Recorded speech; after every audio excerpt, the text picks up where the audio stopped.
जय हिंद। आज हम लोग मुख्य रूप से डिस्कस करने वाले हैं कि प्रिकर्सर सेल फ्रॉम डब्ल्यूबीसी। तो आज इसके बारे में हम लोग डिटेल्स से जानेंगे कि डब्ल्यूबीसी का मैन्युफैक्चरिंग कैसे होता है और डब्ल्यूबीसी के कार्य क्या हैं और डब्ल्यूबीसी पेरिफेरल ब्लड में किस किस टाइप के होते हैं। इन्हीं सब बिंदुओं पर आज हम लोग मुख्य रूप से चर्चा करेंगे और जानेंगे कि डब्ल्यूबीसी के कार्य क्या हैं। तो सबसे पहले हम लोग यह देखते हैं कि डब्ल्यूबीसी का मुख्य कार्य क्या है। डब्ल्यूबीसी का मुख्य जो रोल है वह शरीर में सुरक्षा तंत्र को, प्रतिरक्षा तंत्र जो है जिसको हम लोग इम्यूनिटी कहते हैं, उसी को मजबूत करना है। तो शरीर में यह किस प्रकार से यह एक सुरक्षा कवच की तरह कार्य करते हैं, हमें सुरक्षा प्रदान करते हैं, इन्हीं बिंदुओं पर आज हम लोग बात करेंगे, जानेंगे। तो सबसे पहले हम लोग यह देखते हैं कि डब्ल्यूबीसी मुख्य रूप से इनका मैन्युफैक्चरिंग जो स्थान होता है जहाँ पे ये बनते हैं, वो मुख्य रूप से जितने भी स्ट्रॉन्ग बोन होते हैं, जैसे फ्यूमर का बोन हुआ, स्ट्रॉन्ग बोन जो होते हैं वहीं पे अस्थि मज्जा में, बोन मैरो में इनका मैन्युफैक्चरिंग होता है, वहीं से ये बनते हैं। और बनने के बाद उनका एक मैचुरेशन चार्ट होता है और इस मैचुरेशन चैनल को पूरा करने के बाद पेरिफेरल ब्लड में वो क्या करते हैं, बहते रहते हैं, घूमते रहते हैं पेरिफेरल ब्लड में। और ये मुख्य रूप से क्या करते हैं, पेरिफेरल ब्लड में घूमने के दौरान हमारे शरीर को, ह्यूमन बॉडी को क्या करते हैं, सुरक्षा प्रदान करते हैं और इम्यूनिटी उत्पन्न करते हैं। तो चलिए हम लोग देखते हैं कि डब्ल्यूबीसी सेल जो होते हैं, जिसको हम लोग वाइट ब्लड सेल कहते हैं, वो कितने प्रकार के होते हैं। तो मुख्य रूप से जो पेरिफेरल ब्लड होते हैं उसमें क्या होते हैं, सेलुलर सब्सटेंस के रूप में ये होते हैं डब्ल्यूबीसी। और डब्ल्यूबीसी को हम लोग ल्यूकोसाइट भी कहते हैं, वाइट ब्लड सेल भी कहते हैं और श्वेत रुधिर कणिका भी इसको कहते हैं। तो अब हम लोग जानेंगे ये डब्ल्यूबीसी कितने प्रकार के होते हैं।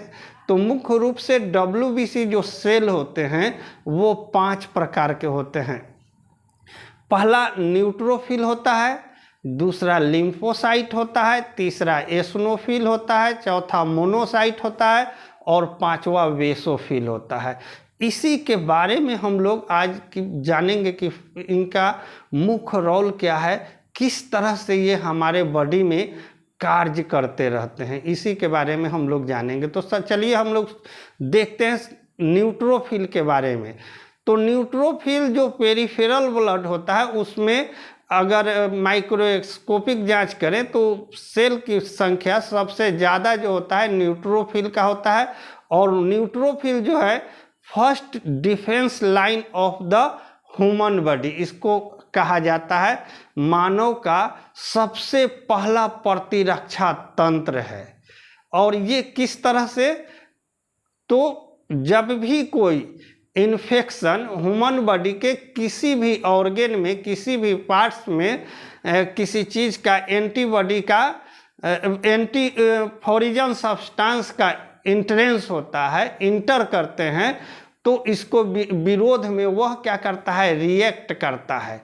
और वह किस तरह से हमें कैसे सुरक्षा प्रदान करती है, तो वो उस इन्फेक्शन के एरिया में चारों तरफ से उसको क्या कर लेते हैं, घेर लेते हैं। तो मुख्य रूप से उनका डिफेंस का क्या काम हुआ कि इन्फेक्शन, अगर कोई फॉरिजन सब्सटेंस बॉडी में कोई इन्फेक्शन होता है तो वह इन्फेक्शन बाहर तक नहीं जाए।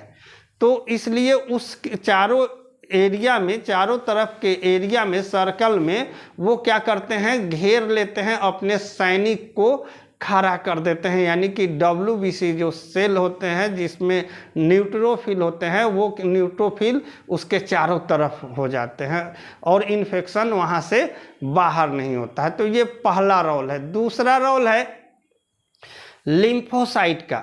लिम्फोसाइट हम लोग जानते हैं कि लिम्फोसाइट मुख्य रूप से दो तरह के होते हैं, एक T लिम्फोसाइट और एक B लिम्फोसाइट। और लिम्फोसाइट का मुख्य रूप से जो है, ये इनका मुख्य रूप से कार्य है कि अपने साइज शेप को चेंज करना और चेंज करके जो फॉरिजन सब्सटेंस बॉडी में इंटर किए हैं उसको इनगल्फ करना। उसको क्या करना है? इनगल्फ करना है, निगलना है। और उसको निगलने के बाद वहाँ क्या होती है, एक युद्ध के तरह क्रिया होती है, वो वहाँ लड़ाई होता है एक दूसरे में फॉरिजन सब्सटेंस से, और वो क्या होते हैं, इनगल्फ कर लेते हैं। और इनगल्फ करने के बाद कुछ बैक्टीरिया, वायरस या जिन चीज़ का इन्फेक्शन है उसको वो किल कर देते हैं। तो ये मेजर रोल है लिम्फोसाइट का। अब हम लोग तीसरे सेल पर देखते हैं कि एसनोफिल। एसनोफिल जो होते हैं, एक क्या होते हैं, रिजर्व सैनिक की तरह कार्य करते हैं। ये अपना क्या करते हैं कि साइज शेप को क्या करते हैं, आवश्यकता अनुसार, या जैसे अगर युद्ध चल रहा है तो कुछ सामग्री को वहाँ पहुँचाना है, तो इनका जो मुख्य कार्य होता है ट्रांसपोर्टिंग के जैसा होता है। ये ट्रांसपोर्टिंग का कार्य करते रहते हैं। और जो चौथा सेल होते हैं, चौथा जो सेल होता है वह मोनोसाइट होता है। तो मोनोसाइट जो होते हैं सेल में सबसे बड़े आकार के होते हैं और इनका मुख्य कार्य होता है कि एक रिजर्व सैनिक की तरह कार्य करते हैं। और जहाँ पे जिस एरिया में उनकी आवश्यकता होती है, अगर न्यूट्रोफिल की कमी हो गई या फिर लिम्फोसाइट का कमी हो गया, यानी कि रणभूमि में किसी चीज़ की कमी होती है, तो वहाँ पे वो अपने साइज शेप को बढ़ाकर उसकी आवश्यकता को पूर्ण करते हैं। ये मेजर रोल होता है मोनोसाइट का। और पांचवा जो सेल होता है बेसोफिल होता है, और इसकी मात्रा अगर पर मिली क्यूबिक की बात की जाए तो 0.001% होता है, पर मिली क्यूबिक होता है ब्लड में, पेरिफेरल ब्लड में, क्योंकि इसकी मात्रा काफ़ी कम होता है। और ये एज ए गुप्तचर की तरह कार्य करते रहते हैं। जिस तरह से गुप्तचर विभाग कार्य करता है उसी तरह से इनका काम होता है। और ये क्या करते हैं, किसी भी जहाँ से जो फॉरिजन सब्सटेंस होते हैं, कोई भी इन्फेक्शन बॉडी में इंटर करता है, तो इसकी सूचना वह WBC को देते हैं। इसकी सूचना किसको देते हैं? WBC को। और वहाँ से क्या होता है, एक वो सर्किल बनाते हैं। तो ये एज ए इनका कार्य होता है कि किसी भी सूचना को ट्रांसमिट कर देना कि बॉडी के किसी न किसी पार्ट में एंटी फॉरिजन सब्सटेंस जो है इंटर कर गए हैं। तो हम लोग समझ गए, जाने देखे कि न्यूट्रोफिल फर्स्ट डिफेंस लाइन होते हैं, जबकि बेसोफिल क्या होते हैं, गुप्तचर विभाग की तरह कार्य करते हैं। न्यूट्रोफिल एसनोफिल जो होते हैं वो क्या करते हैं कि ट्रांसपोर्टिंग का कार्य करते हैं। और मोनोसाइट जो होते हैं रिजर्व फोर्स की तरह काम करते हैं, ताकि वहाँ किसी तरह की अगर कमी होती है उसको पूरा किया जाए। इस तरह से हमारे पेरिफेरल ब्लड में ये WBC के जो सेल होते हैं वो कार्य करते रहते हैं। और इसी तरह से ये फॉरिजन सब्सटेंस से क्या करते हैं, लड़ते रहते हैं।